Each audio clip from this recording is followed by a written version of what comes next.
Now in tune to the sounds of the greatest podcast that's ever been created. Welcome to the club. It's the 8-Bit Clubhouse Podcast. Episode 3, recorded on Monday, February 24th, 2025. Introducing your host, known by his frat brothers as Long John Platypus. He's your favorite gamer's favorite gamer, Hambone Johnny. And next up, he's the coolest kid in the playground. It's your boy, Bob Cousy, aka Kevin LA. What's happening? And next up, let me see, I wrote this down just so I get it right. He's stacking paper from Foxborough to Foxwoods. He's the man, the myth, the legend, Drew. Gentlemen, what's crack-a-lackin'? Foxborough to Foxwoods. Well defined there for those New England folks. Yeah, it's really good. That was good little call there. I like that post-it note you had there too. There was like a border on it. I don't know. It was like some sort of fancy post-it note. Donkey Kong. It's Donkey Kong. I saw that. It's the Donkey Kong. How cool is that? The club points. The club Nintendo rewards, right? Yeah. I saw that. Love that thing. I thought about pulling the trigger on that. That's awesome. Yeah, great New England references there, Coos. I appreciate that. I will say I've been seeing some memes on the Facebook and Instagram recently where it's just like, choose your player, and it's all like the prototypical New England guys, and it's like a Vermont dude in in a flannel, and then it's a Maine guy with like a puffy hat on, and then it's like a Rhode Island guy who's like wants to fight you, and then it's some jamoke from Connecticut in sandals. So it's like, come on, give me some respect here. Are those pretty spot on though? Is that it's pretty spot on, to be honest with you. Yeah. It really is, because it's I started a new job last weekend. They were telling me how in the summertime, sometimes my boss goes, yeah, sometimes guys just wear like shorts and flip-flops. And I work in Connecticut and that's already stereotyped. It's like, that's not something that you would think that would be part of the normal conversation. Like, oh, you dress down in the summer. No, it's specifically they wear flip-flops. Yeah. They hand you a pair of Birkenstocks on your first day. That's right. Welcome to Connecticut. Get to work. That's it. Yes, speaking of that, so two things I want to talk about this week. So I just mentioned I got a new job, which means it's a different type of job. I don't have to worry about managing people anymore, which is a nice change of pace, which means I get a little bit more time of just me sitting at the computer doing real work. And today I said, let's give the Nintendo Music app a go. Like, let's dig into it a little bit. When it came out, we all did the thing, right? As a Nintendo fans, we all downloaded it. We kind of, sure, this is nice, but like, where am I going to? I can't picture me going on like an hour car ride and just listening to like the Wii channel. Like, no. But if you're doing like CAD drawings or stuff that you don't need to like really think about, just do. It's perfect for that. So I played it out this morning, made some favorite list. Started doing some shuffles, realized they had like the Wind Waker soundtrack on there, which is fantastic. Mm-hmm. And that's relatively new that they put that on there. Is it? Within the past month? Yeah. So what are your guys' thoughts? You guys use this at all? Have you even downloaded it? What do you guys, anything? Hambone, what you got? I haven't downloaded it yet. I thought about it. So it's on my list. And honestly, I let my NSO lapse somewhat recently. I've re-signed back up. Oh, that's right. You do need NSO for this. Now, do you need to have just the base level NSO, or is this an expansion pack thing? I don't remember. Ooh, I don't even know. I don't know, because I don't have the expansion pack anymore. I have base NSO right now. I didn't know that you needed NSO for it. It's just an app on your phone, right? That shouldn't need NSO. Don't you need to sign into with your Nintendo? You do. ID, and that's probably 100%. How it links it in. You definitely need your Nintendo account. Right. But as far as Nintendo Switch Online, because you can have a Nintendo account without having Nintendo Switch Online. Right. Nintendo Music app. Because you can still buy stuff from the store. Yeah. True. I don't know. That's weird. I would think. Yeah, Google says no. You just need the base. Yeah, base NSO. All right. Well, that's what I'm going to do tonight. I'm gonna fall asleep to some aquatic ambience if I can. If there's Donkey Kong Country on there. Well, Oh yeah. funny for you, they actually have a bedtime app. So they have like some pre-made Sleepy time. playlist. What's it called? It's called.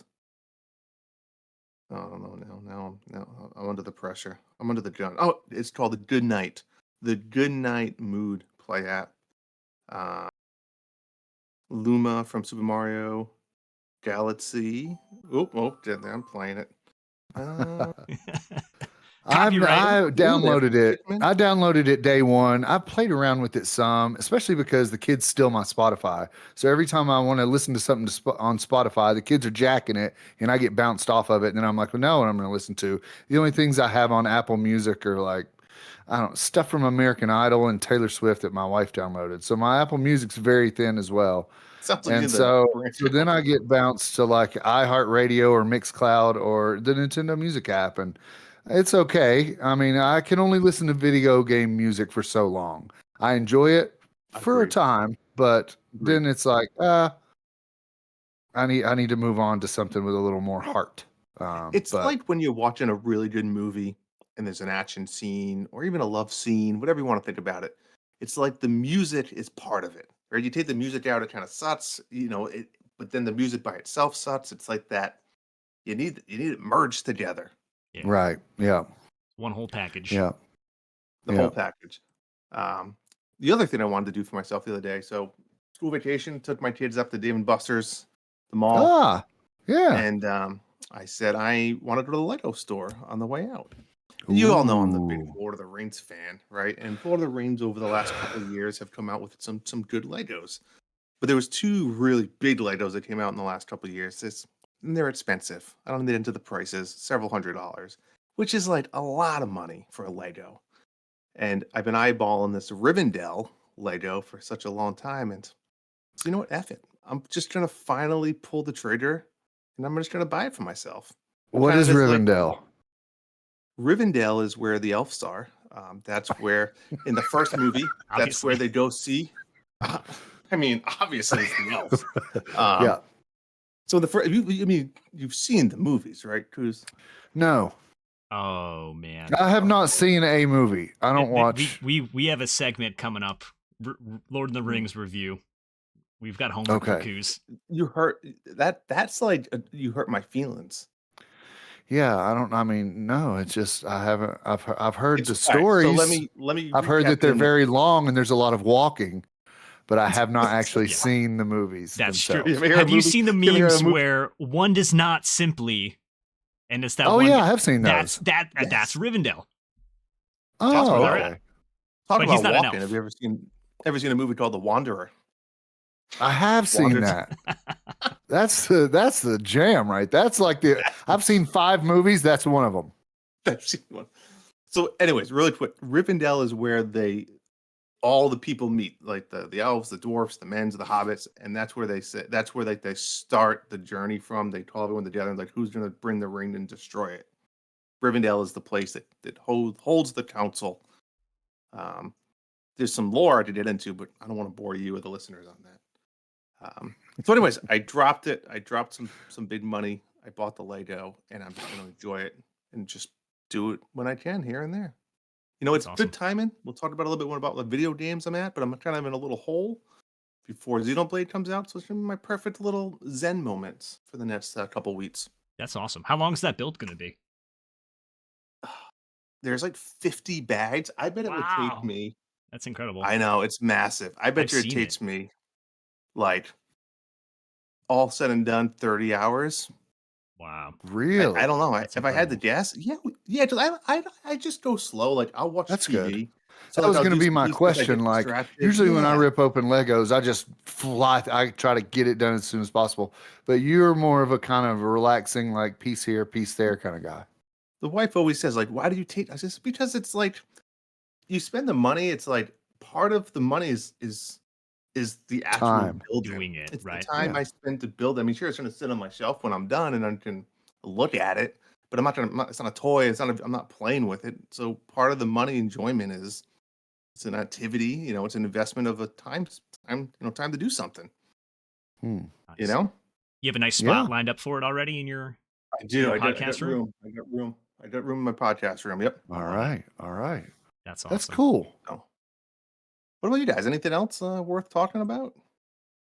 I took Owen to Monster Mini Golf yesterday. Oh, So is that that's fun. indoors? Indoors, It yeah, is. indoors. So glow in the dark. They've got a good place. They used to be Monster Mini Golf. They call it the Cave now. It's like 45 minutes away from us, so it's kind of a hike to get out It's there. a good hike. But we made a day of it. I took him. They've got an arcade there. They have a ropes course. They have like bumper cars and rope axe course? throwing. All that? Everything is indoors. Wow. It's nice. So yeah, we made a little day of it. We went out to Applebee's, which is apparently his favorite restaurant. He had to tell me all about Apple. He's like, yeah, so we go to Applebee's because that's like My the kid. spot. It's like, all right, It's the same. yeah. So no, that's not too much, but that was fun. A little guys' day. Did you? That's awesome. Did you not hold back on him? I didn't hold back on him, but there were plentiful mulligans on one side of the aisle there. I didn't take any, and I think he had at least one or two on every hole, and he he ended up beating me by 4 strokes. So, Okay, But who's counting? right. he is. He was. He's definitely. He's reading the scorecard on the way home in the car. iPad gave out, and he's looking. He's like, "Dad, I beat you by 2 strokes on this hole." Yeah. All right, man. Well, I should count the mulligans too, and then we'll really see.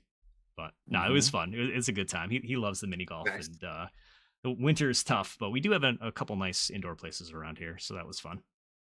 You guys have that Nice. dinosaur place too. It's outside, right? Is that close to you at all? Have you been there?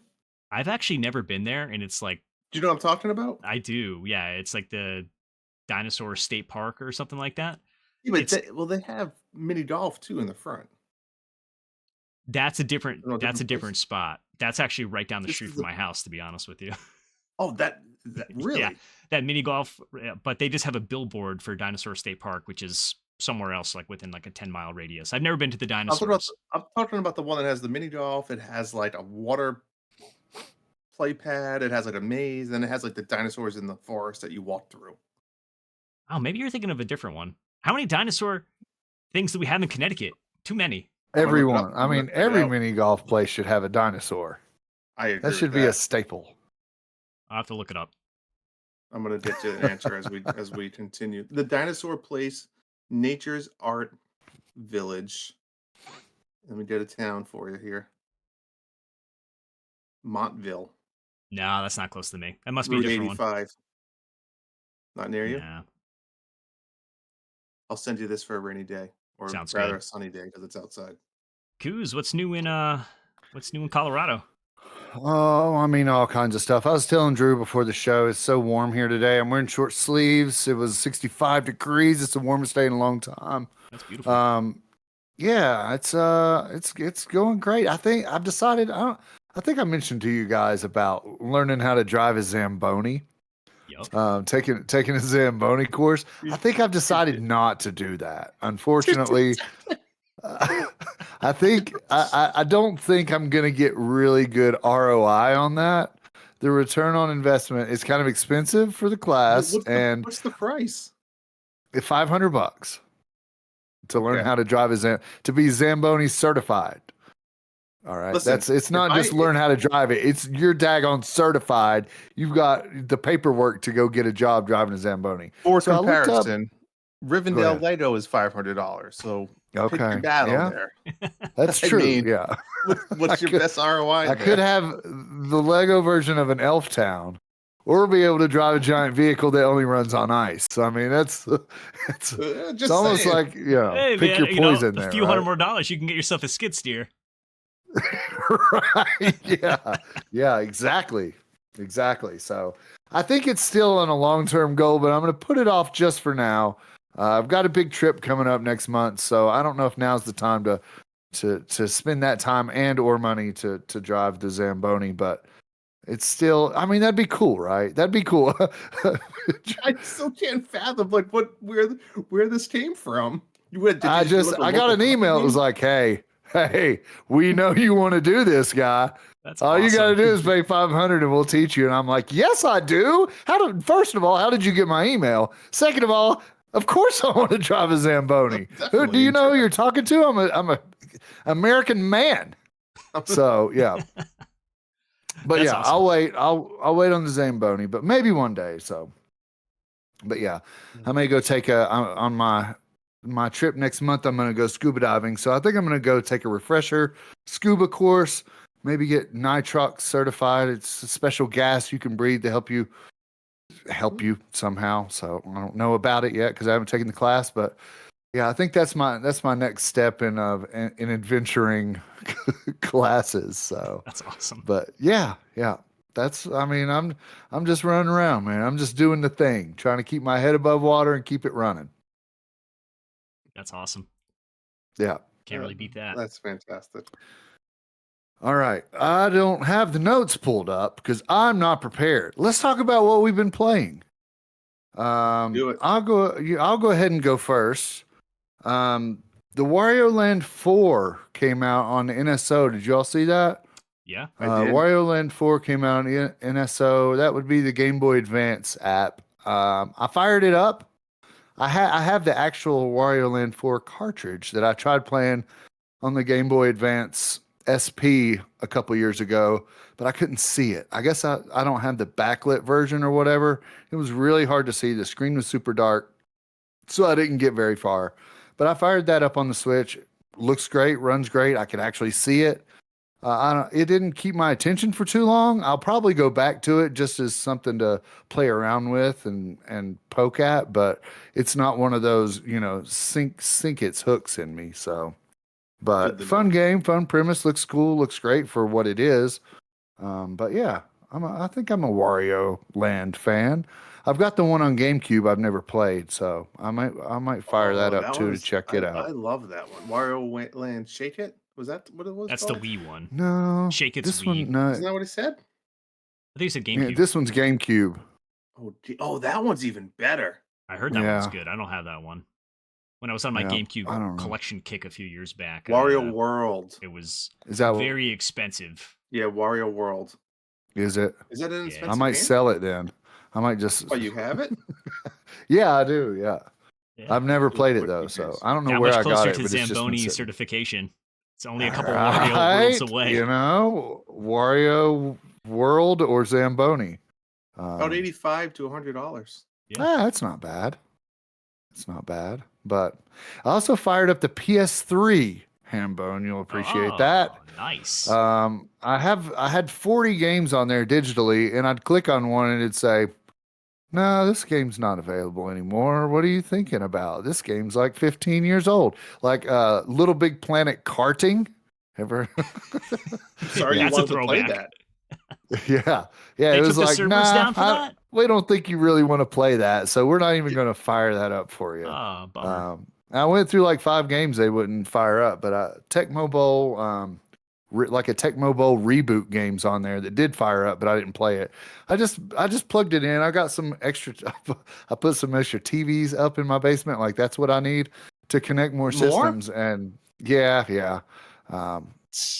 So I wanted to connect those and just make sure it was working. So PS3 is working. I still have some games that work on there, but I'm going to dive into that. Fire up some like the DuckTales remakes on there. It's good. I've got a Ninja Turtle game on there that's delisted that hopefully I didn't try it. I need to try it, but yeah, I'm gonna get into some old school games when I get the time right now. So, but I have been playing the family games still. I played Mario Kart with my family last Thursday. We haven't played in a couple weeks, but we fired that up, and I got copies for the daughters. So me and my wife, both kids, my brother, my sister, my cousin, and my brother's brother-in-law.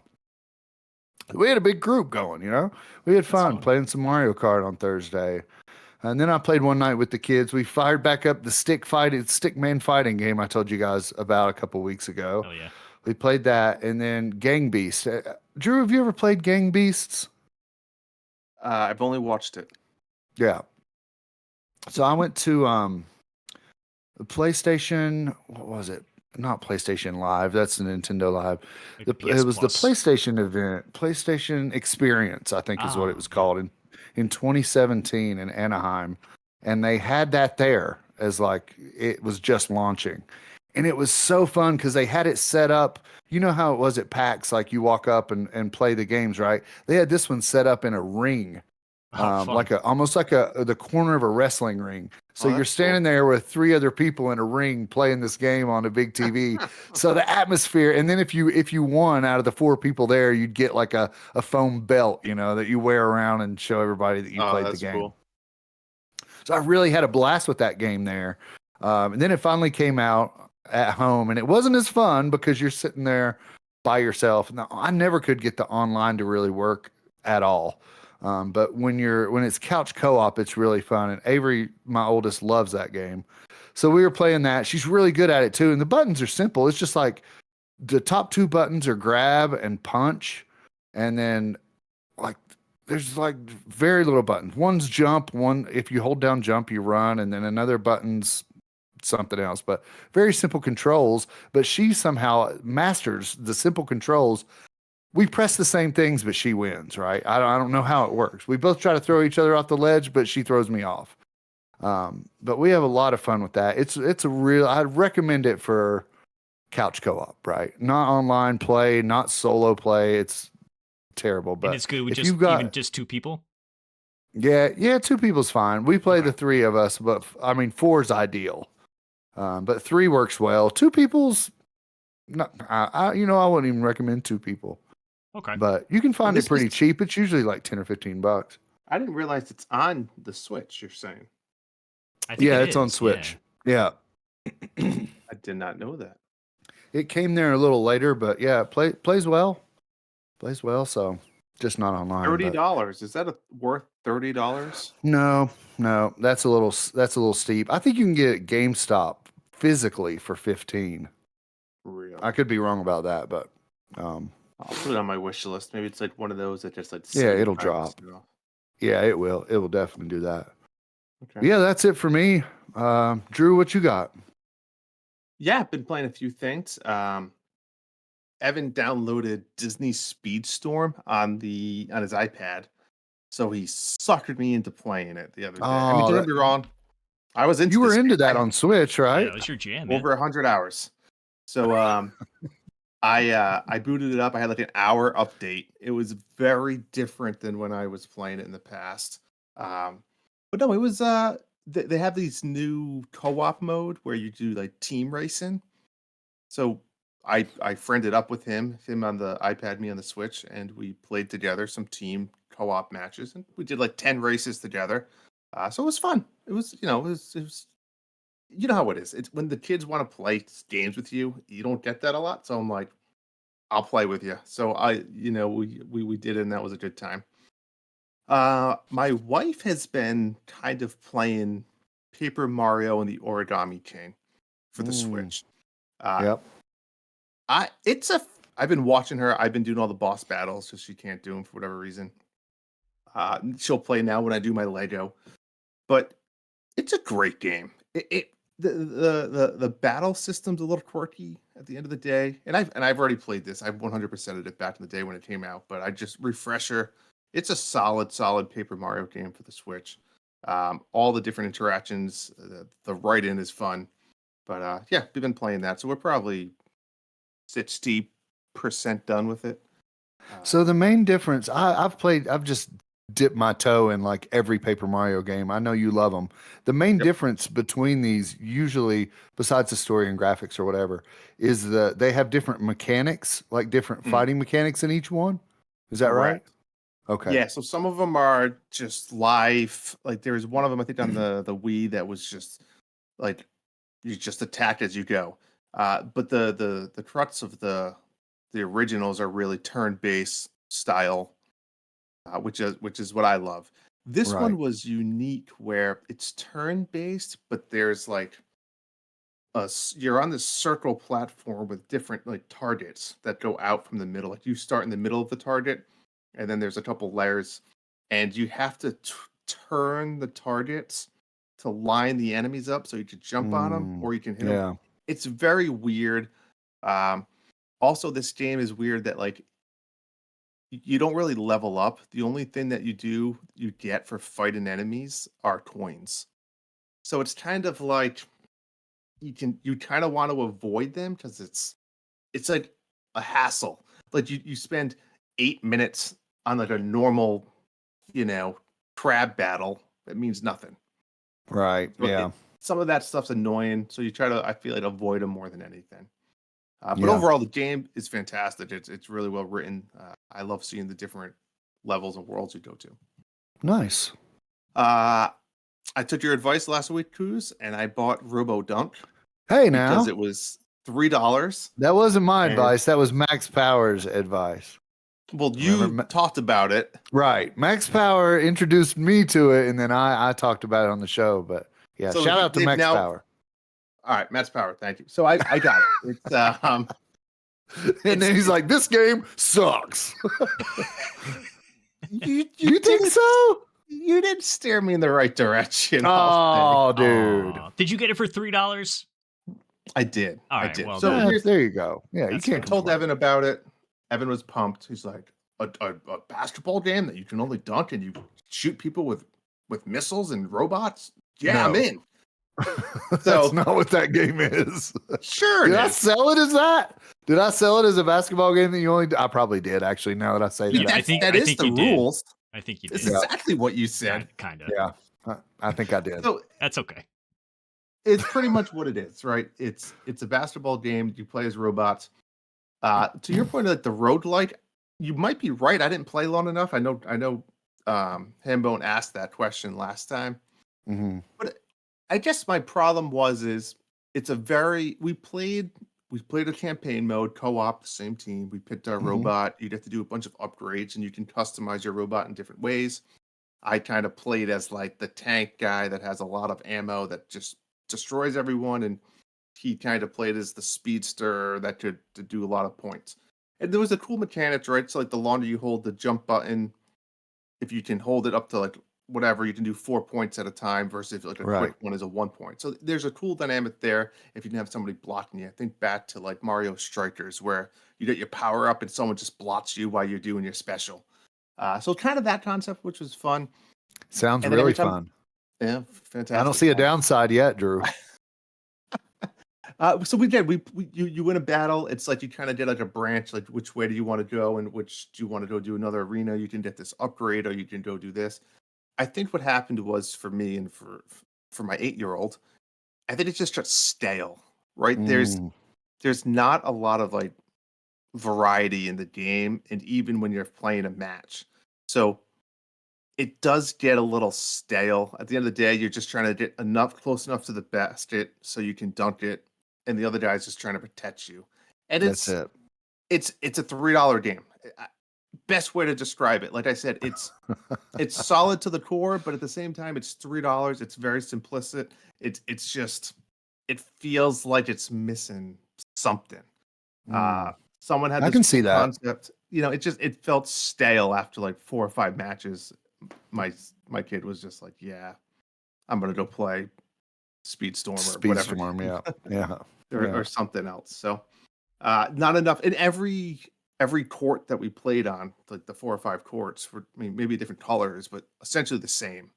You know what I'm saying? And I don't know, if you want to put obstacles, and then I'd probably complain about that. So I can't recommend Robo Dunk, say the least.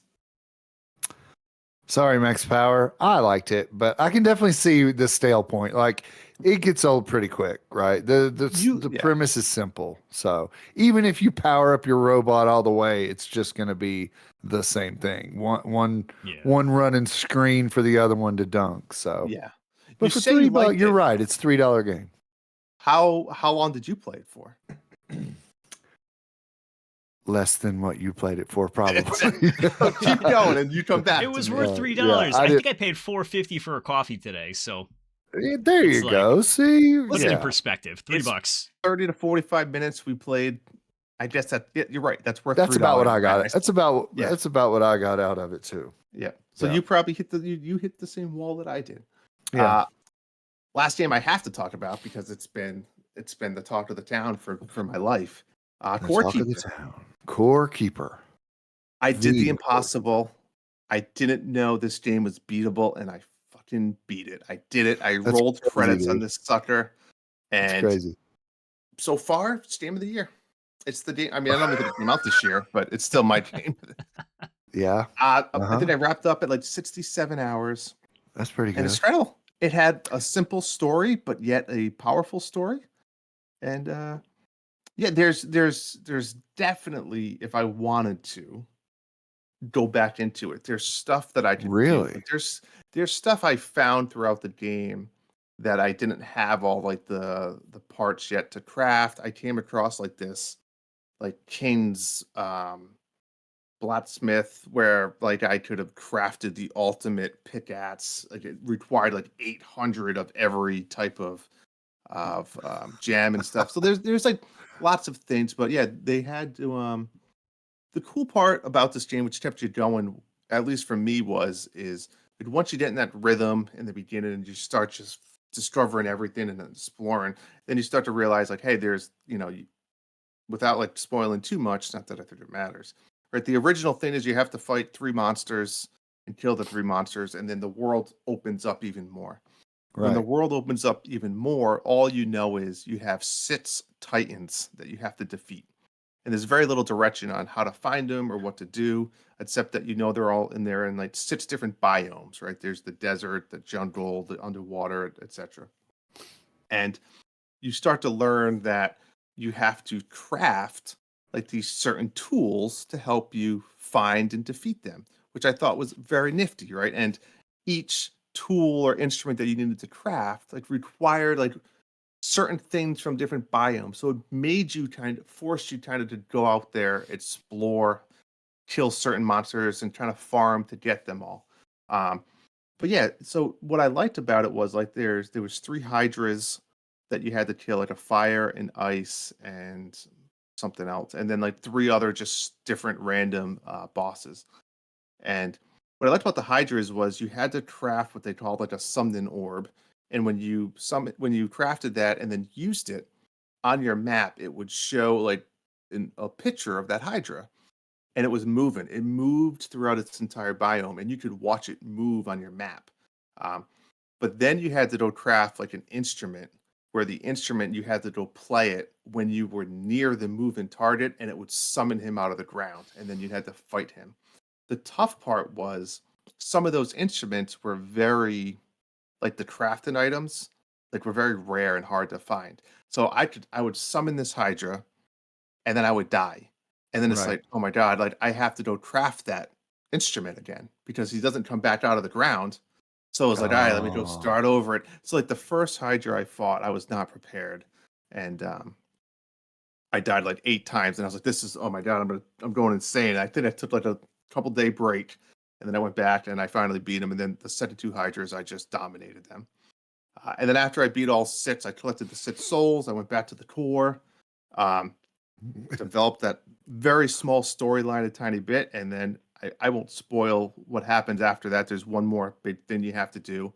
I wasn't expecting it to happen so fast, so I think I told you guys I beat the last soul Titan, and then it was like I beat the game within a couple hours after that. Wow. Um, but yeah, it was it was I didn't expect myself to like fall in love with this game the way I did.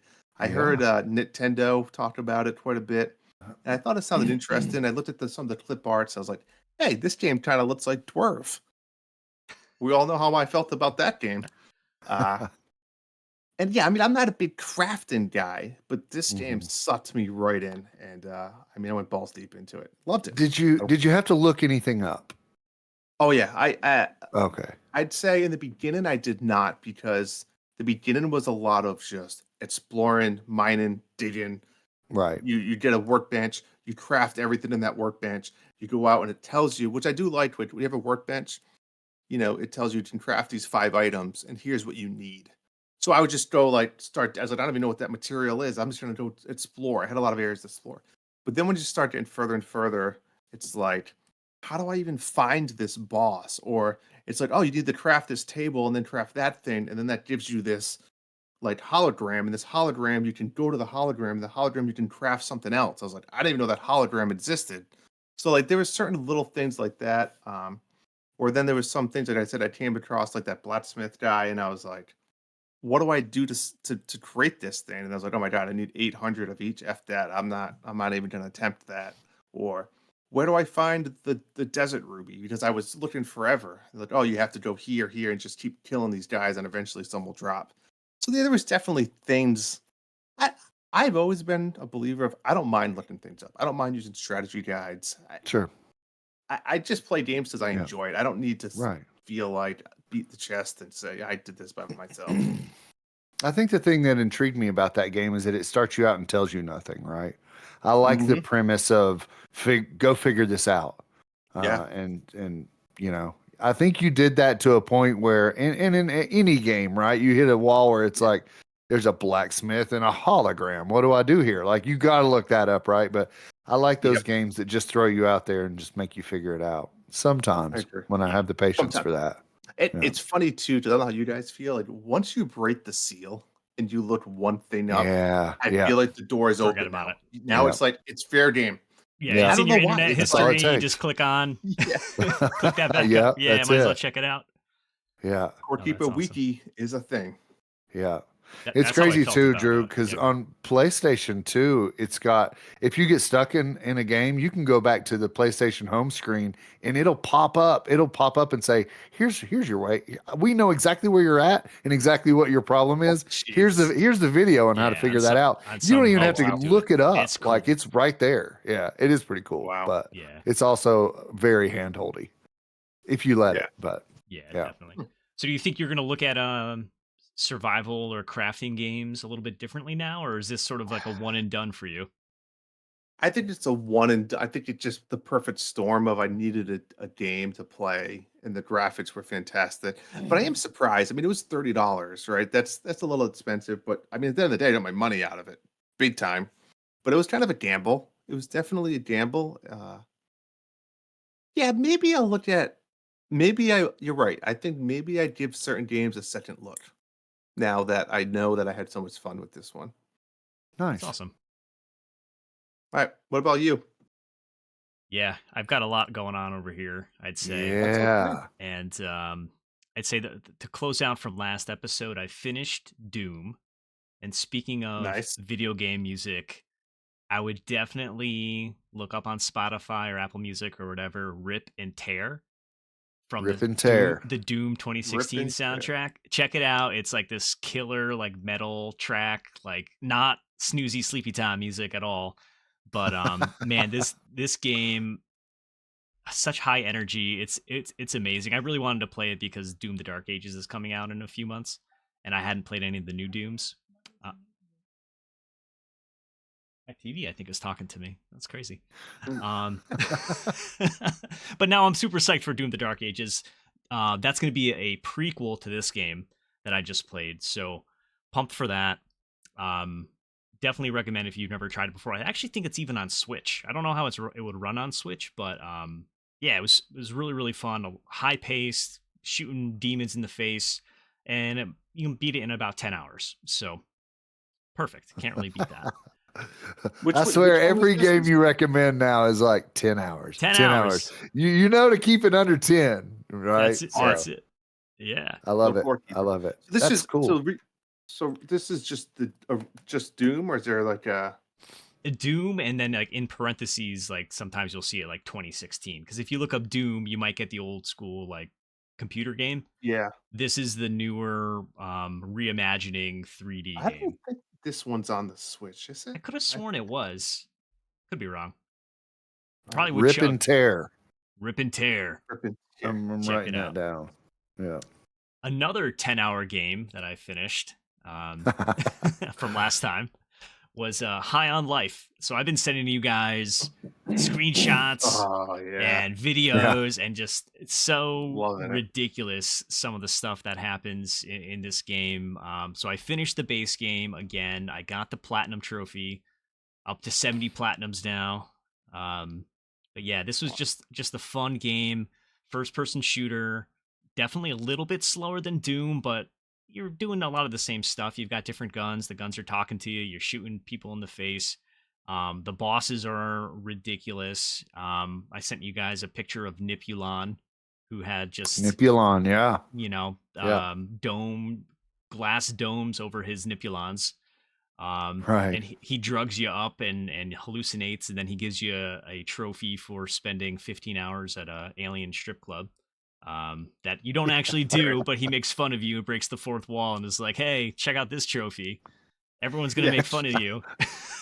That's so good. So Yeah, good. it's so good. Oh my god. So I got that from the PS Plus service, quote unquote, for free, right? Just included. But a couple years ago, they came out with a DLC called High on Knife. That's really centered around the knife that you get in the game. His name's Knifey, really original, but whatever. So you go on this little adventure for him. I'm still in the middle of it. I'm probably maybe halfway through. I think I heard it's like 3 hours long.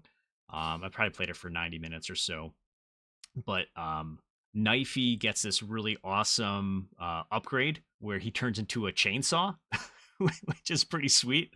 So you get a bunch of different powers and different stuff that's going on with his story. I just climbed under a giant alien's butt to clean off some parasites. And I'm walking through this tunnel. I'm like, what's going on down here? I'm hearing music. Like, what's going on? I open this door, and there's a parody of Cheers called Cheeks, because you're cleaning off his butt. Good. It's so good, man. It's so good. I mean, like the gameplay, like I said last time, it's not the best, but you're there for the laughs and for the whole package. So, and that's what it is, right? Video games, like I said, are supposed to be fun, right? This game sounds like so much fun. It's the blast. You can't play in front of the kids. It sounds so good, right? They're dropping F-bombs all over the place and swearing, and blood is flying everywhere. But it's just a blast. What's the DLC run price wise? I think it was $10, $10 or $11. Okay, it was cheap. Yeah, it really wasn't that bad. And I'm a fan of the games here, and I was like, we'll throw them a couple bucks here. So. Especially since I got the base game for free, can't really complain at that. So yeah, I'll be playing that over the next few days. I should finish that up pretty soon. Last weekend, really quick, Hambone, to go back to Doom. Yeah, tell me. I'm looking on the Switch, so I don't see it, but I see Doom Anthology for $80. That comes with Doom 1 and 2, Doom 64, Doom 3. Doom 2016, Doom Eternal, but I can't seem to find it by itself, which is weird. That is weird. Because all the other ones you can buy standalone by itself. That's strange. Except 2016. Maybe it's me, but I'm looking on the eShop, and maybe I just, for whatever reason. Well, I feel good that at least it's there, and I didn't misspeak about that, because I could have sworn it was on Switch. I haven't played Eternal yet, but that's on my list to get to at some point as well. Sorry to interrupt. I always like doing the on the fly research. I can pretty much guarantee you're gonna like Doom 2016 better than RoboDunk. I will at least say that. That's not hard. That's true. Yeah, it might be more than $3, but I think you'll get what you pay for. Yeah, last weekend, so you guys know Elden Ring, one of my favorite games of all time. I don't think either of you guys have even touched it more than seeing some memes or whatever that I might have sent. But the Game Awards last year, they announced Elden Ring Night Rain. That's coming out in May this year. But they had a network beta test last weekend, which basically you can apply to get in for, and they opened up the window, like 5 or 6 different windows over the course of the weekend to basically try the game out, test the network connections, and just see how it works. And I got in, I was selected, super excited for that. Sure. And this game is going to be a freaking blast, guys. I wish you guys played this game, because it would be perfect for us. It's a 3-player co-op game. It's super fun. So Elden Ring, just to back up for a second, Elden Ring, it's a little bit slower, more methodical game, third-person action game. You can kind of build out your character. There's RPG elements, different gear, different weapons to choose from, magic if you want to do that. Night Rain is that plus like a battle royale type of game. Where it's roguelike. ish, I'd say.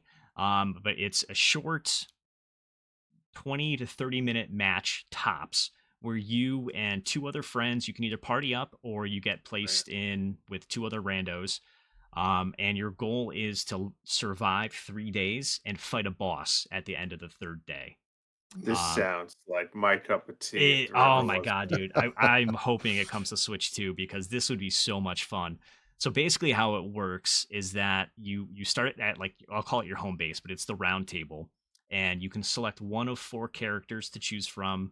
There's like a knight guy. There's more of a more tanky guy who's a little bit slower, but he has a heavier weapon and a big shield.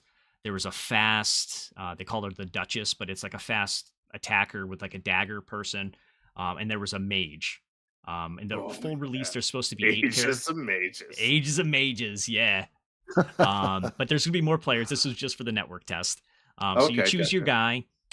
If from any prior runs you've achieved like these relic looking things, you have different slots, like green, blue, yellow, red, different types of relics you can slot into your character to give them different buffs or different kind of attack types. And then you select what boss you want to attack. They only had one for the network test, and you get slotted into a party, or you party up with your buddies and you jump in. You start the match. You're flying down on this like eagle basically, and you get dropped into the middle of a map. And basically, you just run and you go. It's not methodical. You kind of you have to work together. You hack and slash your way. You're trying to loot as much as you can so you can level up quickly. So that you can be strong enough to fight the day 1 boss. And how it works kind of like a battle pass is that it at the end of the first day and at the end of each day, basically the map kind of shrinks in. Imagine like the fog or whatever from like a Fortnite, right? So it's shrinking you into this very small portion of the map. And in that small portion of the map, night comes, and that's when you fight the day 1 boss. If you beat the day 1 boss, are there other people here, or is this just you and your 2 buddies? So it's just 3 of you together doing it. I don't know. They might change it up for the actual like full game, but for this one, it's just the 3 of you in this. I mean, Hambone, you're legit making me want a PS5 for the first time in my life. Dude, it's going to be so, and it's going to be that much better playing it with friends. So I just played with randos 2 times. Everybody just went their own direction. We died super fast. It sucked.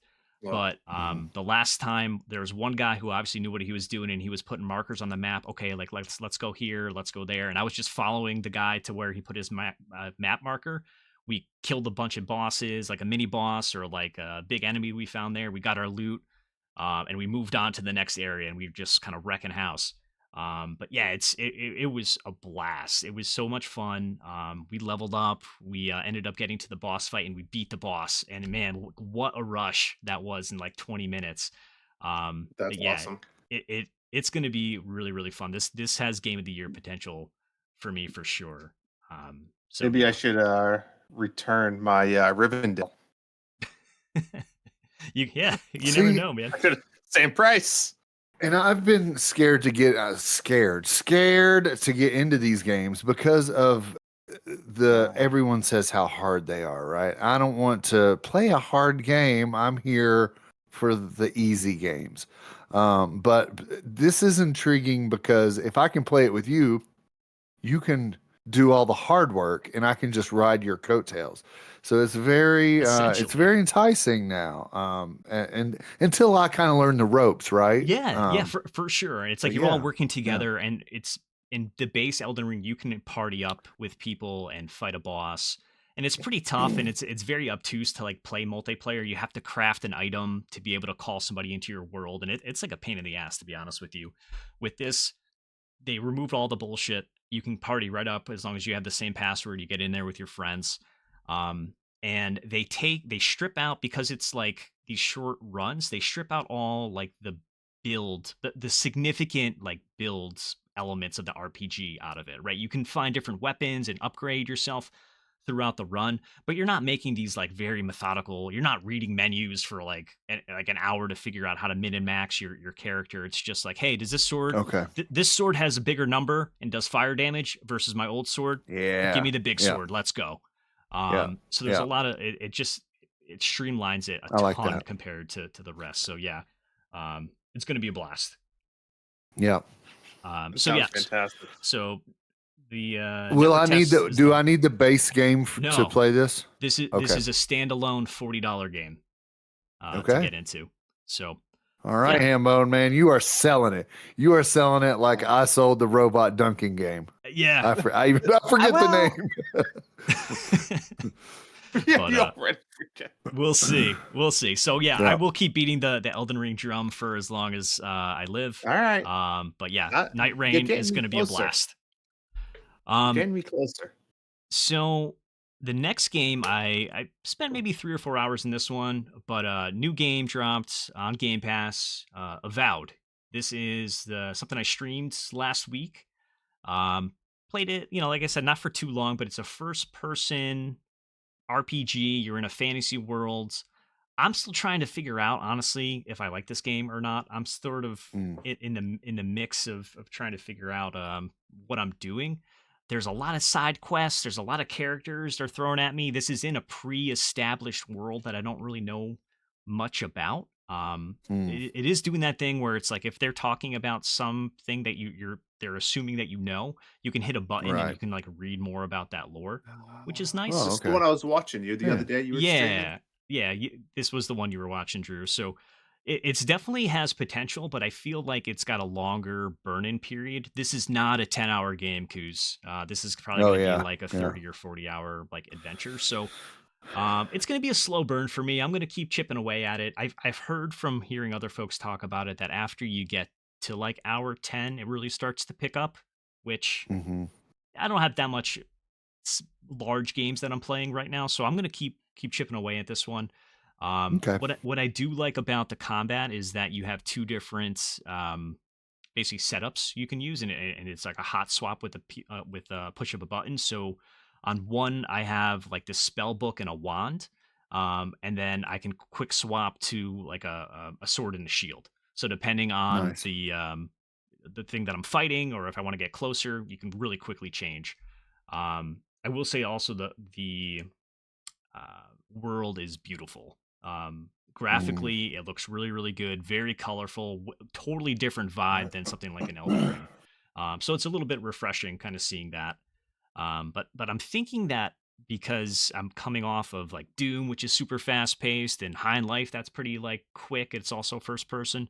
I think it's just a little bit of a shock moving to something that's a little bit more slower and methodical with Avowed. But it's got potential here. I'm gonna keep playing that.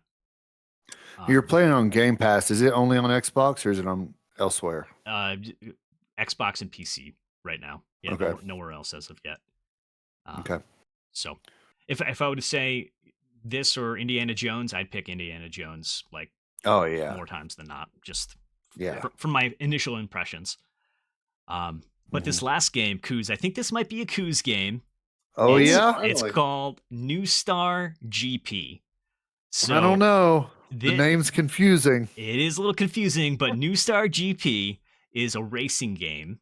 All right. It's I think it's on all the platforms. I'm playing it on PlayStation. It's on sale right now for $5. And it's made by the same people that made Retro Bowl. Have you played Retro Bowl? Oh, that's a great game. Which is probably even more so a No. cruise game than this one, to be honest with you. No, but my brother loves it. I feel like that's almost like a football RPG.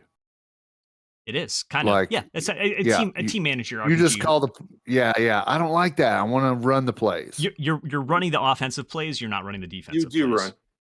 Right, but I'm controlling them. I'm controlling the players. Yeah, You control- yeah. you're okay. the quarterback. You're throwing the ball. Yeah, you're the quarterback. You're the Okay. running back. Yeah, there's more to it. But it Chris, is if you need a streamlined. new pooping game, it's on your phone as well. with the Yeah, it's on Apple Arcade. But yeah, saying. New Star GP has Saying. some of those same bones as Retro Bowl. So this is a arcade style F1 racing game. Looks like and a it's Tim game. yeah, it definitely is a Tim game. So it's got those like polygonal type graphics. And basically how it is, there's a career mode where it starts you out in the 1980s, and there's 10 different locations that you go to, and there's different races you do. There's either like an elimination race where there's like 6 cars on the road, and if you're in last after 30 seconds, you get eliminated. So basically, your goal is to get into first by the end of the race. There's other like rival races you can do, but it all culminates in this GP, the Grand Prix, at each location. Dude. You're right. I'm looking at it right now on the Google, and it's on Switch. Normally $30, on sale for $6. $6. Yeah. It's 80% off for this game, and it does look amazing. I think. Are you talking you're Retro right. Bowl, or are you talking the New Star Yeah, GP? New Star GP. Oh, New Star's on the Switch? Yeah, New Star is on the Switch. For check it out. $6. I think that might be. Is this better than Robo Dunk? It's No. gotta be better than RoboDuck. So I mean, the controls are tight, and what I really like about this is that the elements of I like the graphics. the graphics Yeah, are me super too. fun, and I like it. you make these relationships by basically choosing different prompts after races, where it's like, hey, maybe if you kind of like crashed into one of the racers, there'll be a prompt that says like, hey, what was that? What was that all about? And somebody's calling you out because you crashed into them, and you can either be an asshole and be like, who even is this guy? Or it's like, oh no, that's totally my bad. And then based on how you respond, they might be more aggressive or less aggressive to you the next time you race. So like they'll try to like That's turn cool. into you or anything like that. That's cool. You could upgrade your car and earn different currency to get a faster car or whatever. And then you get different perks from the different like staff, like your pit crew chief could be can give you like an auto, like what do I have right now? An auto pit stop. So normally there's like a mini game you have to play to do a pit stop, but the perk that I have right now, it'll just automatically do it for you, which is cool. And there's different things like that where you could get different more money if you come in first in a certain race, and there's all kinds of different things that I'm just kind of scratching the surface on. But basically, the point is to go from the 1980s with this racing team all the way up to the 2020s. And each year it gets a little bit faster and the courses get a little bit more complex. So I'm still in the 80s. I'm on the last race for the 1980s. But yeah, it's been a blast. It's super fun. It sounds fun. It's cheap right now. Yeah, it's kind of Yeah. It's not a big time commitment, right? You sit down for 10 minutes, you play a race or two, and you move on, right? I think this is something I'll chip away at for a while. That's what I like. That's what I like. What are you planning on? PlayStation? PlayStation, yep. Oh, and Tim did a first look on this one. Yeah, that's definitely a Tim game. But yeah, I actually saw the same thing. It was $30 for a while when it first launched, and then at least on PlayStation, they adjusted the base price down to 10, which is more fitting, and then it went on sale for half off. So, all right, yeah. Great game. I do need a game to play now that the tour has been kept for $6. I mean, can't really beat that. What? So for Drew, would you recommend this game or Doom 2016? Oh, they're so different. It's really what I'm going to throw a third option in that's even very different because I've been thinking about this. RoboDunk 2. A short hike. A short hike. Yeah. A short hike is I like this short hike that you can play that in a night. It's literally a short hike. Yeah. I definitely would recommend it. That's on my wish list as well. Yeah, so maybe I'll just keep that on the wish list. Yeah. Yeah. But no, this was fun. And I guess I'll call out Fall Guys. So we streamed Fall Guys last Monday. Kuzi and I and our buddy Tim joined us for a few games there. So that was fun. Little Mickey No Pants, holla. Little Mickey No Pants. He's a contender. You guys made me want to play it. I'm gonna have to. Yeah, it's a blast. We should definitely do that again. So my son saw that we streamed, and he was kind of upset that like, oh, where was I? Why couldn't I stream? So we played together over the weekend a bit. Oh, nice. And then he actually streamed on my own account. We did it together on Saturday, so that was fun to do together. But yeah, Fall Guys. I'm in for next week. Yeah, we should do Fall Guys next Monday. I think that was a good time. Right. Sounds good. All right, so that's my list. I talked enough. All right. Yeah, you got some good contenders on there. Yeah, You've almost convinced me on Elden Ring due to it being multiplayer. I want in, but I gotta. You know what? Let me get through the Switch Direct and see what that tells me before I buy another Rivendell. Yeah, I think that's fair. Yeah. All right, guys. Next up, we're going to talk a little bit on screen time. Gentlemen, our show that we all three watch, Survivor, season 48, comes out this Wednesday live. Listening to this. Yes. Yeah. So yeah, we did a little Survivor draft, right? This is a first time thing. Hambone Johnny set it up with all the rules and the scoring, and we went through and watched videos on all the potential players and picked who we thought will either do good or bad. So what do you guys have to say? Hambone, touche. He did all the effort here. So why don't you give us a little breakdown or overview of the listeners on what this is? Because I'm sure we're going to be talking a little bit about it over the next months, maybe trash talking each other. But yeah, tell us a little bit about what it is. For sure. So we all love Survivor. It's definitely something we can all connect on. And I don't know, I've heard in the past like survivor pools and like fantasy leagues. And I love doing fantasy football. Like I do the fantasy critic video game thing. So I'm like, maybe this year, now we've got the podcast, hey, this would be fun to do together. So basically what we did, and I tried to look up some rules online. I couldn't really find anything great. But if you know Survivor, there's, basically the point is to be that sole survivor at the end. And there's different challenges that happens. There's all kinds of different activities and events that occur during the course of a Survivor season. And, you kind of get a sense for the types of things that are going to happen. There's immunity idols and challenges and journeys that people go on. And, there's some good players and there's some maybe not so good players. And you don't really know, right? It's not like a sporting event. There's a new cast every time for the most part. And you don't have much to go on. But I thought it would be fun to put together some rules and assign some points to different events that occur during the season. Like, depending on how far you make it, you can earn a certain number of points, right? If you're the third out of the whole game, you might get 10 points versus somebody who is like the 10th out and they might get 50 points.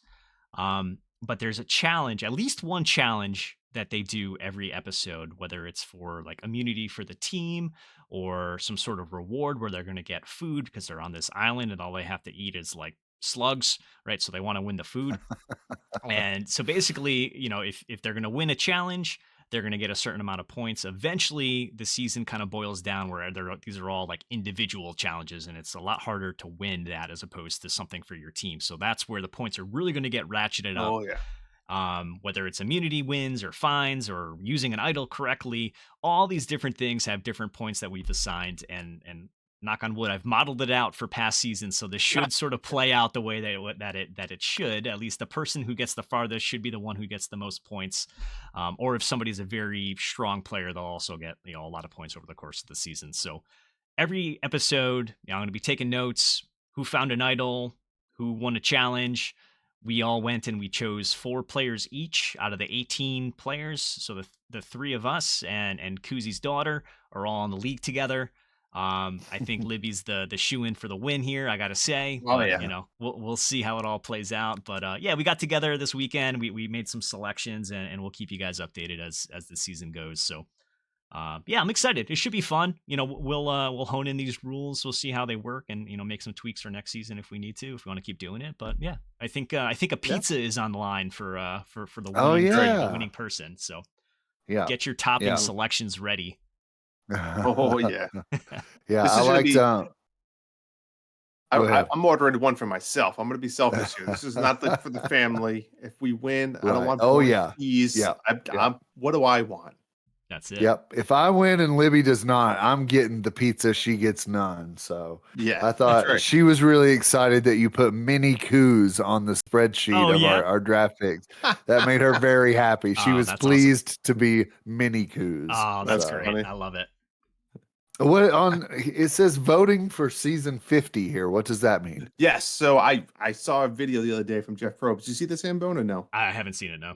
So Jeff Probst did a little promo video that obviously season 50 of Survivor's coming up. This is season 48, and you know how they film in advance. So they said that since season 50 is so special, they want to hand it over to the viewers and the fans, right? So they said, which I don't know what this means but I'm letting you all know, that during season 48, like there's going to be times where you can like scan the screen or go online and do whatever, and there's going to be like they want you as a fan to vote on what you want. So it might be like tribes or challenge. I'm sure we're not going to be able to have a say in like who's going to be on it, but they definitely want the fans to control the like.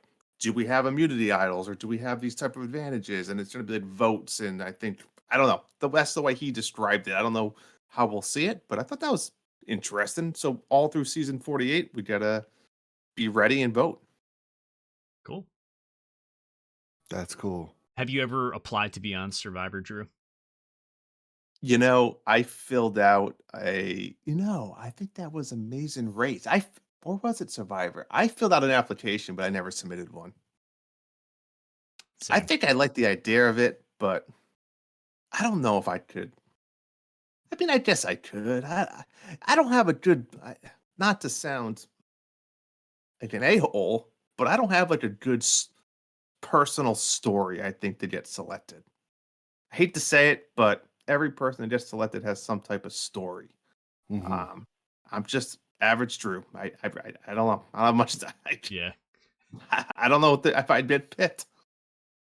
Yeah. I did that's true. apply, Hambone. Did I Did tell you? you that? That's right. I told think I Drew knew that. this. You told Yeah. me that. Yeah, See, I you- applied. you I average. never heard back or anything, but yeah, sent in a 3-minute video and everything. I was all in. Had I got picked with the first submission, I would have been on this past season. Oh, Oh, wow. is that? Um, You could have- It It that was recent? for Hey, you- it was for season 47 that I applied for. So I feel like I need to apply multiple times though. It's like a thing, got it. but Yeah. now I think so. just the more I think about it, I'm like, I don't know if I would be able to sleep. I need to I have know. a bed. Yeah. It's hard for me to sleep without that. So, and then I wouldn't function without sleep. I'd be an angry, just mean out there. And That's might exactly what make they're for looking good for. That- television, That, might actually. work. Yeah. Well, Yeah. I will say, Yeah. if we keep trying, soon enough, we'll be like the old people. Right. They always have to yeah. have an old Ooh, person. yeah. That could be the story. Like, hey, I've been watching Mhm. Survivor Yeah. for 40 years. Now I'm 50, but- whatever. You know? Yeah. But see, Yeah. it's funny. Like I've never missed one season, but I can't name the people. Like that goes in one ear out the other. Like I don't retain any of that stuff. Yeah. Question from Beer Beer I don't know. here. Big Brother, Survivor, or Amazing Race? Which one would you want to Uh-huh. be on? I've never watched Big Brother. Which one would I want to be on? I think if, like, for example, my brother, or you can get like a good buddy, Amazing Race, or even your wife. Amazing Race is That'd be probably good. the best way to go. I You think can see the world, right? You see the world at like increments. The only shitty part is that you don't see is the traveling. It's got to be brutal. Like you're like it's like you're like in The 27 jet lag, countries. dude. The jet lag. my They don't show God. that. Yeah, they don't show No. that. They used to show like some. I used to watch Amazing Race a bunch, but I used Oh, to love when like somebody missed the flight. And Yeah. they don't show that anymore. And for a while, they I like don't think that's chartered part of it. flights. Yeah, it's But it's the same as Survivor. They don't really show the surviving part of Survivor anymore. Yeah, it's that's all kinda old hat. social and challenges. Yeah. Like there's no more like saving the rice or like building the. It's kind of not part of the game anymore, which stinks. Mhm. Yeah. yeah. It's But I still would part of think- it. I They think just don't Amazing show Race. it. So when I'm on Survivor and I burn everybody's socks, they're not going to show it. Oh, they'll show that. They burned the they'll make you the socks. They villain. definitely did. Koo's sneaking up through the night, like with a stick. ripping them off people's feet, sleeping. That's right. That's right. Yeah. Oh man, good I stuff. think I'd pick Survivor there, but man, Amazing Race would be fun with the right person. Yeah, I think agree. so. I agree. All right, Drew, you've been watching The Penguin, right? I just started. My wife and I were watching shows. We needed a show to watch, and the Penguin. I only watched the first episode, but man, am I hooked! Have either of you watched this on HBO? No, I watched I've the heard good movie. things. It's a spin-off of the movie, right? I watched that Batman movie, but I haven't watched the Penguin Oh, the show. one with what's that? One of the five? Is that number Robert two? Pattinson. That's yeah. That's it. I think it's the same Batman universe as Robert. Yeah, yeah. It's the same penguin.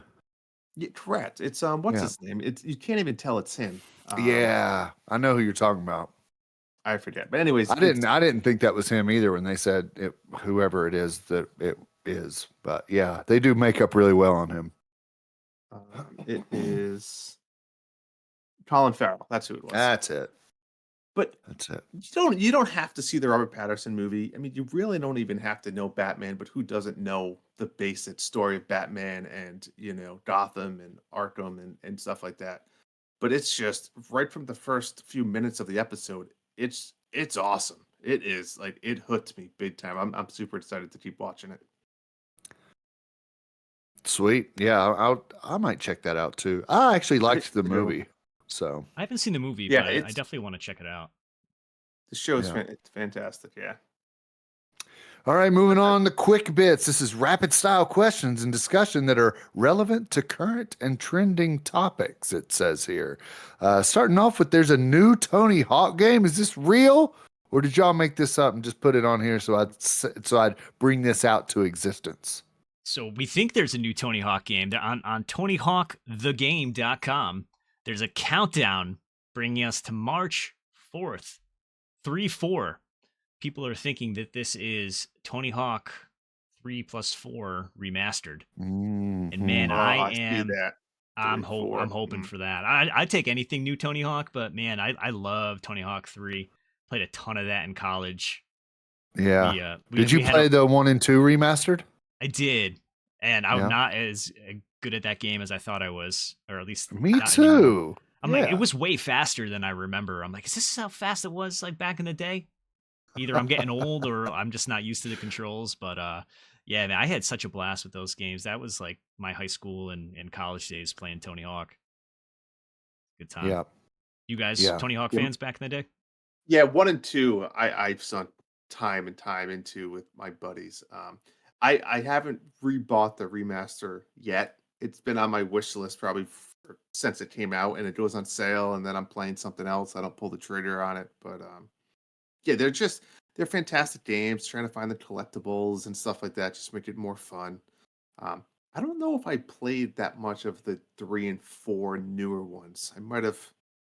I don't know. What years did those come out? Was They that must have been- GameCube? I think GameCube. Yeah, I played 3 Yeah, on Tony Hawk GameCube. 1 and 2 were the 64. I wanna say. 64. Mhm. Yeah, 3 I think Yeah. was GameCube. I remember in college I had a GameCube, and of course very short on cash, so I didn't buy any new games. It was like go to the bargain bin used barrel at GameStop or EB Games or whatever, and I think I got Tony Hawk Pro Skater 3 for like $10. And me and my buddies Great just deal. played the mess out of that in college. We had Oh yeah. Motorhead's Ace of Spades like constantly playing in the back of my head. Ace For, like, of Spades. Yeah, Oh yeah, that's the exactly. jam. Oh, dude. Yeah, we had a big running joke with that one. The soundtracks on those games, man, are the best. Again, coming back to video game music, those hits. Yeah, you know, really, especially Those that were some of the H2. first ones that used the licensed music, right? That really took advantage of that. I feel like. Yeah, man. I mean, especially like my age, trying to figure out like what kind of music am I into coming up through like high school. You don't really know, and like you play a Tony Hawk game, you're like, this is the shit. this- I like this stuff. Whatever this Yeah. is what I like. Right. Yeah, Yeah. so yeah. true. Yeah. It's Yeah. so true. Yeah. They It's need that on good. the Nintendo app. Right. Right. Yeah. So Yeah, mystery I'll try will it be out. solved by I the played time. I played the 1 and 2 remastered, and like you said, I don't know, it just didn't click. But I remembered liking those back in the day. There were certain games that I watched people play more than I actually played. I remember watching my buddy play Tony Hawk. I forget which one. It was probably 2 or 3, and Grand Theft Auto 3. I'd just sit there and watch him play it, and I'd never play it just for hours. Oh, And then in the arcade, I sat and watched my buddy Aaron play Mortal Kombat 2 over and over. I was just his lackey that stood beside the machine and cheered him on. I never played. I just watched him that's play. fun. So that's weird. You know what one of my favorite It's a core features of memory. video game favorite feature Yeah. of video games is when you have like the silhouette of unlockable stuff, right? And it's like they show it to you, but they don't really show you enough of it. Yeah. If I try to Yeah. remember, I think Tony Hawk did that with like their levels. Like you couldn't fully figure it out. I remember like the first time. Correct me if I'm wrong. Wasn't like Area 51 Yep. one of the last levels? And it's like you unlocked that thing, and it was just like Yeah, you there's were like so aliens pumped. flying around and stuff. They're just totally yeah. balls to the wall. It was yeah, bonkers. Yeah, it was, it was awesome. just so fun, man. Those Yeah. games It really just was. encapsulated that time for sure. Yeah. Yeah. So good. Next Uh, up, we have switched to accessories. Are we going to discuss this? there's some rumors out about maybe an extra screen that attaches to the Switch 2. I think I'm all for that. Give me all the Really? accessories. I want the plastic golf clubs. I want the helmet that No, you put on. You do not want the I plastic want the golf. extra screen. Give me an extra screen that folds down on the top and bottom. You I can want attach all a Switch, screens. 2 switches together, the Switch 4. Like, you never know what's going to Yes. happen. But I do Yep, I want like the top and the bottom USB-C connections, whether it's just for Yeah. charging. But I think that it gives you that opportunity to do crazy stuff like this, whether it's the screen or like a camera. Like, what did we see pop in there? So we saw a Yeah. camera, right? I do like the camera. That'd be interesting too for streaming, right? I mean, Yeah. you could then um maybe and then I think you just start getting crazy with different apps and games that you could now have a camera on. And maybe the camera even swivel so you can be pointing it out. But I Mhm. don't, as far as the extra screen goes, I don't know. I bought that. Did you guys ever have the accessory for the Switch that it's the Pro controller and you can put the screen of the Switch Oh, it on the has like controller? a hook, basically, so you can Oh, use a yeah, Pro yeah. controller. Yeah, I never got that. Yeah, I have I that. didn't either. I used it for a little bit. You kind of take the Joy Cons off to make it a little bit less heavy. It just, I don't know, it top heavy. When you have something that big and then an extra screen and $100, like I just can't see developers nowadays developing specifically for 2 screens. And to pay $100 to play old like DS games or 3DS games just on the NSO, like it doesn't seem valuable or worthwhile for me. Especially for the Switch 2, that's going to have all these hopefully new third-party games and whatnot. I am intrigued with the other accessories, such as the camera and whatever else there might be, but I think I'm out on the extra screen. I don't need 2 screens, unless you could be watching like Netflix on the top one while playing a game. That's Yeah. not bad. Yeah. I like that. Yeah. Yeah, I don't know. Like, just to do. I mean, they did sell an N64 controller with the expansion pack, so like, who knows what they would do for like DS I games know. if they ever brought that out. Who knows? I'm It not seems clamoring to pricey play though. DS games and like scratch up my Switch like screen with a stylus I or know. something. But if for whatever reason some of the first party stuff like can encapsulate like stuff on the Switch, but then also on the TV screen somehow, and to the second screen would be sort of a way to do that on a handheld. I don't know how you'd even Mm. do that with if it's not docked or whatever, but um, who knows what they have planned, right? But at surface face value, I'm probably not here for it. I think the camera that could be cool for like who knows what kind of the fitness whatever they have. The technology Mhm. now Good point. they can track like your range of motion and your joints and that kind of stuff just from a camera. So who knows what they could be doing with that? I think there's a lot of opportunities there. But the second screen, it looks cool, but I don't know. Yeah. I'll probably buy it, but I probably will too. yeah. Yeah. Right. You say that now. You're like, I'm Yeah. probably out. But then it comes out and you're like, I've got nothing better, Yeah, It's that or a exactly. Zamboni ride. Yeah, exactly. Um, So I don't know. yeah. I'm excited. Yeah. Everyone. Yeah. You got to be excited. It's always fun for new hardware and speculations. Yeah. I'll take it all. Next up is aim point putting. What is Yes. aim point putting, gentlemen? Somebody explain this to me. You want me to do it, Hambone, or you want Yeah, the could floor? you probably can be more eloquent with the aim pointing. So aim point putting is you've definitely seen it. You probably don't recognize it. It's been around now for a few years, maybe a little bit longer. It's when guys on the putting green stand maybe halfway between the hole and your ball, and they kind of stand there, and you just kind of see them literally standing there. And what they're doing is they're trying to feel the slope with their feet. So if you stood Oh, on a hill, right, that's sloping down to the right, you would have more weight on your right foot, right, than right. your left foot. So that's what they're trying to do. And they give it a scale of 1 to 5 in their head, meaning like 1% slope versus 5% slope. Then that's step one. Step two is then they go back to where their ball is and you always see them kind of like put two fingers up, like arm length away, right? And they kind of like look at the flag stick. So what they're doing at that point is, if it's called aim putting and it's a scale of 1 to 5, you put up possibly 5 fingers, right? So let's say you have a 3, you give your score a 3 of the slope, you put up 3 fingers, and your right index finger is just to the right of the hole or the flag stick, and you count to 3. And that third finger is now where you're aiming. So you're aiming at that line of a putt. Okay. Okay.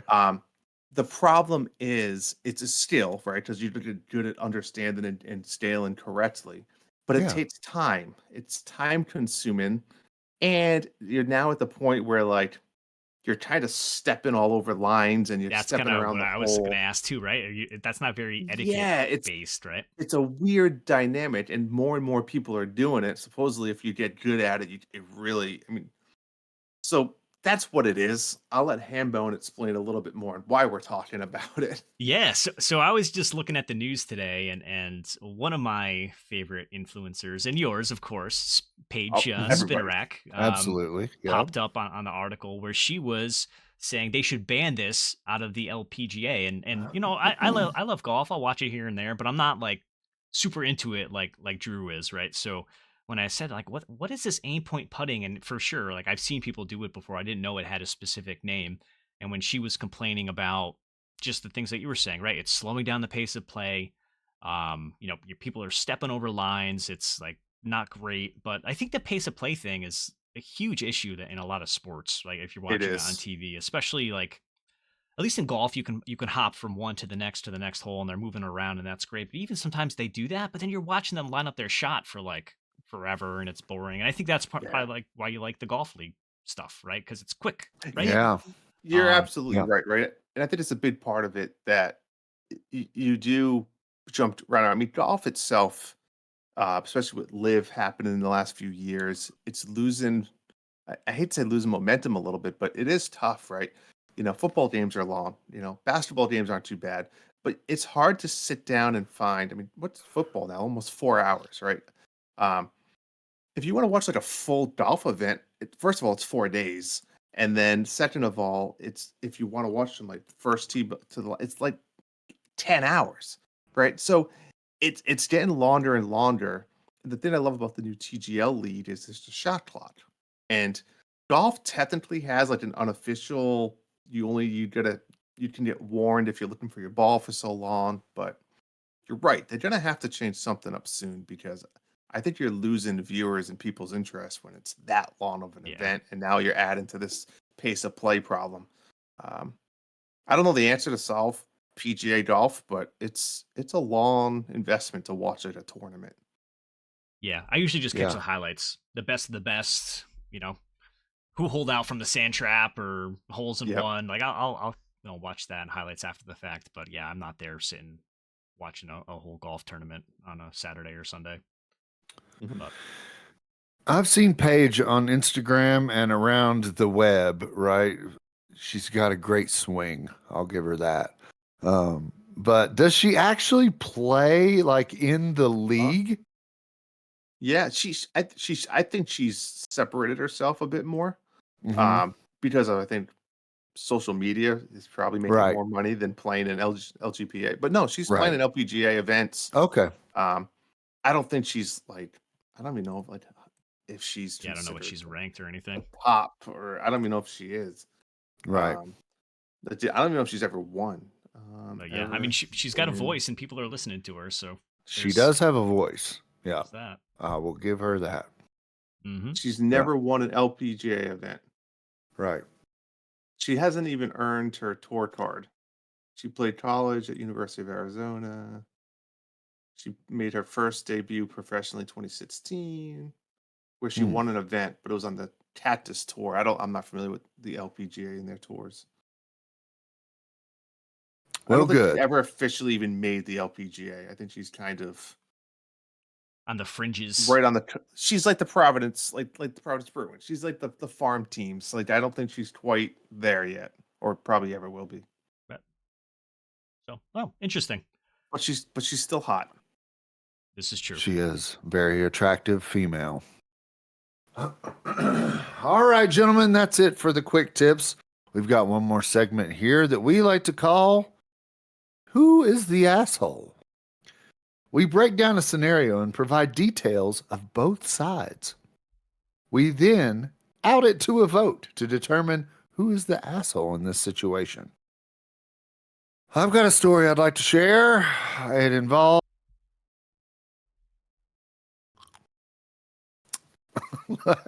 I'm trying to figure out how to describe this situation. So, Okay. there's a volleyball tournament. It is not, it's just for fun, right? Just let's say rec league volleyball tournament. There are a group of referees that are just pulled out of random adults. And this volleyball tournament is teenagers, okay? So the adults get together before the tournament and discuss the rules and say, hey, these are kids. We're just going to ref it. Let's just play it loose, play it light, just obviously no blatant things, no grabbing the ball and lifting it up in the air. You have to hit it. You can touch the net, but don't get all up in the net. Obviously, you can't spike a serve. Just the basics. Other than that, let them play. Let them have a good time. So the tournament starts. Probably about 20 teams. There's two courts, right? That's a lot of teams. That's a lot of teams. Just pull a tournament out of no. I thought you were going to say Yeah. 3. Yeah, a lot of teams. So court one's going, and there's a referee on that court who is calling it very, like they discussed at the beginning, very, very loose, right? Letting the kids play. The court behind him, there is another, one of the other referees calling it a little more stricter. He's making sure that as soon as somebody touches the net, he'll blow the whistle, especially against teams that are against his guys, right? So he'll call the fouls against the other team that are playing against his guys. So it all boils down, and we get down to one court now, and the referee from court 2 comes up to the referee from court 1 and says, "Hey, I've heard you've been calling it a little loose over here. I'm going to come up and call it a little tighter." And the referee from court 1 takes offense to that and says, "I believe I've been calling it just fine over here," and calls over his corner referees from the other two sides. So the other referees come up. There are now the 3 referees from court 1 and the referee from court 2. Just to clarify, referees are just parents. Just parents. Not paid. Not certified or referee school. No. This may or may not be the first time that any of these referees have actually been a referee of any sport. So the referee turns to his fellow parents and says, "How have I been doing? This guy just came over and said I haven't been doing a good job. He says that I've been calling it a little too loose. How have I been doing?" The other 2 refs said, "You've been doing amazing. We appreciate the job that you've been doing. I wouldn't want your job because you're having to step in and make the hard calls." The referee from court 1 says, "Thank you." Turns to the referee from court 2 and says, "This is what's going to go down. This is my court. I'm going to call it the way I like it. You're more than welcome to come over here, but if you're going to play under my rules, so welcome to court 1. Referee from court 2 then says, "Hey, chill out, man. I'm not going to come over here and interrupt your your steez here. You know what? I'm going to step off. I'm not even going to come over here to your court because you know what? This is a Christian league. We're supposed to be modeling Jesus to these kids, and you just yelled at me because I wanted to call the rules a little stricter. We're supposed to be role models for these kids, and you're over here up in my face telling me, 'Welcome to court 1.' I'm going to back off and let you do your thing. And so the referee from court one said, "That's fine," and went to his side and called the rest of the game with his hands crossed and frowning. And his boys actually ended up winning the tournament. So in that situation, I have questions. I have lots of questions once the story's done. okay, the story's done. All right, so Ref One's boys were in the championship match. Yes. Were Ref's 2 boys / team also in championship match? Ref 2's boys lost to Ref 1's boys on Ref 2's court with him reffing. I still have a problem that Ref 1 was the ref in the championship game of their boys' team. That's my first problem. Now, who that makes the asshole is a different topic right now. Right. In Ref 1's defense here, even though his boys were in it, there were also 2 other refs there on the out of bounds refs, right? So Ref 1 was playing the net. The other, if Ref 1 called something absolutely lopsided for his boys, he'd get called out by the other refs. Sounds like Ref 2 would have called him out. 100%. Yeah. Next question. What were Ref 1's credentials for reffing this championship game? This was Ref 1's 3rd year in a row of reffing this particular tournament. Non-certified, of course. No, non-certified. But he did have experience. Did Ref 2 have experience? Ref 2, I believe, might have been there last year. Was Ref 2 bitter that they were not reffing the championship game? Or were they more bitter their team was not in the championship game? I think it was the latter there. I think they were more bitter that their team was not in the championship game and maybe wanted a little revenge for Ref 1's boys knocking out his. And Ref 1's boys won the championship? They won the championship, yes. They took home the gold ball. I didn't have enough information for my decision, but I want to hear from Hambone first. All right. Who is the a-hole in this situation? I think Drew, you had a number of nice questions there. I can't really think of anything else in terms of data points I'm trying to collect here. I don't know, man. My view on things Hambone doesn't like a-holes. I don't like the a-holes, man. It's like these kids are trying to have fun, right? Right. Aside from a golden ball, a theoretical golden ball and bragging rights, what is this? There's no money on the line. There's nothing other than it's not it's a volleyball spray painted gold. It's not a theoretical gold ball. It's a physical golden ball. It's an actual physical spray painted ball. That's pretty cool. I mean, that's pretty cool. Does the ball come home with the team, or does it like stay in this look? Okay, yeah. So it's a point of pride. We bring it back. It's a trophy. Bring it back next year, and up for grabs and whatnot. Defend it. Yeah, I don't know, man. I think the kids are just trying to have fun, man. It's a spray painted ball at the end of the day.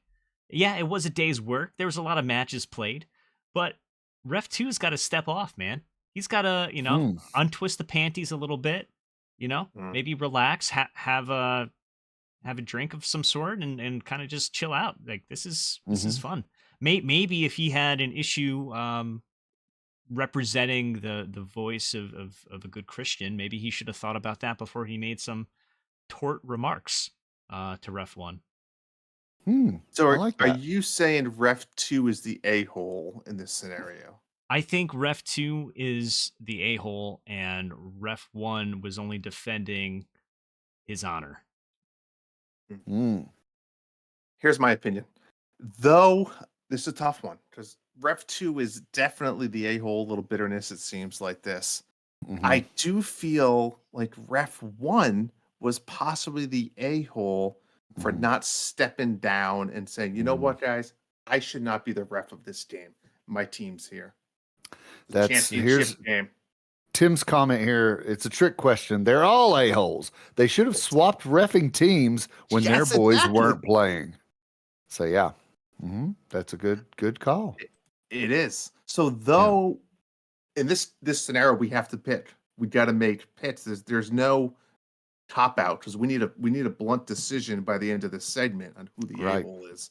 At the end of the day, they're both a-holes. I agree. I gotta go ref one. He shouldn't have been in that situation. He should have removed himself from the situation. Even though he did nothing wrong, I do believe ref one did nothing wrong. Yeah. I think I have to agree with you in my story. I think ref one was completely the asshole here. He lost his cool when he's an adult and could have kept his cool and said, you know what, buddy, come on over here. Ref it with me and see what a fantastic job I'm doing here. And if we have a disagreement, we can talk it out right here, you know. But I am gonna have the final say because this is my court. But you're more than welcome to come over here and join me. The way ref one lost his absolute mind at the flip of a switch because ref two just kind of mentioned that he was calling the games wrong. Makes me feel like ref one should probably go to therapy a little more with maybe some anger issues or I think ref one probably is the asshole in this situation. And so and here's the deal. I'm ref one in this story, and that altercation tore me up. I mean, it's been a week, and I still think about it almost daily. Like, man, I played that all wrong, right? I think you did. So, yeah. Nah, screw that other guy. I got you. I feel like, did this help you talking about it a little bit? It did. It absolutely helped me. Yep. Little role play, playing through it. Yeah, and I actually, for those that don't know, I volunteer as a youth leader for my church, and last night I did like a little. Not a sermon, but just a message on watching your mouth, you know, controlling your tongue. And I told these kids that story. And when I got to, I did tell them that it was me the whole time. When I got to the part where I told the guy off, all the kids were like, yeah, you way to tell him off. And I was like, no, that's not the message. No, this is not where I'm going here. So, you know, once once they know that I'm defending their boys' rights, then they jump on the squad. But amazed that you guys drew 20 teams. Yeah, that's incredible. Like that's been a big group. 8.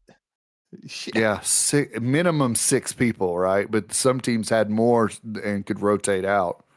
But they went. It wasn't double elimination. It was you're one and done. So it went.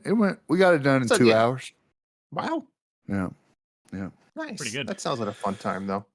It was fun. Yeah, it was fun. I took a jersey and a whistle. I came prepared. See, and maybe that was in my head too. I came prepared like I am a daggone referee. I'm here to do my job. And you're telling me how to do my job? I came prepared. I have a jersey. So let me ask you this question. How many other refs had jerseys? None of them brought them from home. They had some janky ones in the closet there that they pulled out for the referees, but I was the only one that brought my gear from home. I came prepared. Appreciate that. Yeah. It's the man with a t-shirt for every occasion. I gotta say. That's facts. Yeah. You should have a t-shirt that says that. I know. This is my t-shirt for every occasion. Yeah. I have a t-shirt for this. There you go. Yeah. All right, guys. I think that's it. Hey, real quick, I've got a lot of stuff going on in my head for videos to put out on our social media.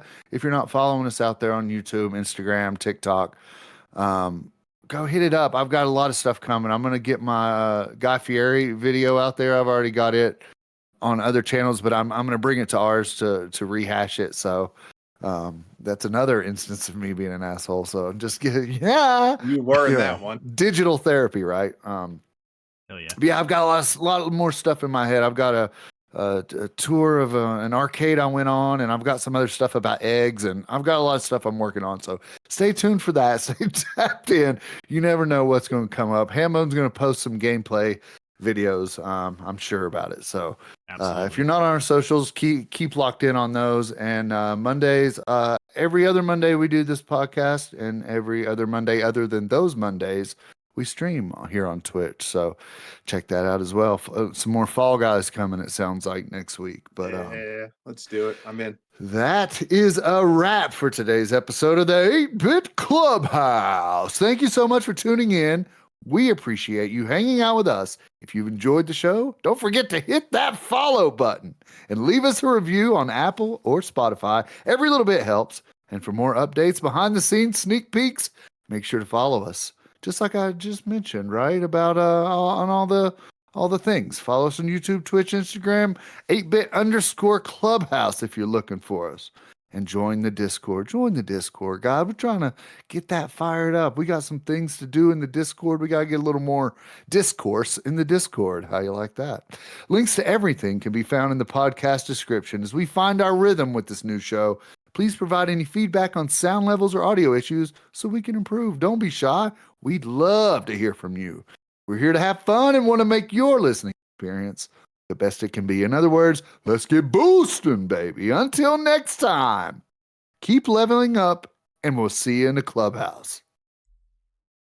Peace. That was good. That was good. Good stuff, guys. That was a good episode. Awesome. It always does even better than you expect. Good storytelling, Cruz. Great storytelling. Better than I would have done with the alarm clock. I think it's more fun if we have like a real life example. I mean, we could always look them up, but I think if it's one of the three of us, that whether you're in the grocery store or that story, or I think it makes it that much more fun because you can kind of tell the story better than if it's just a made up story. Right.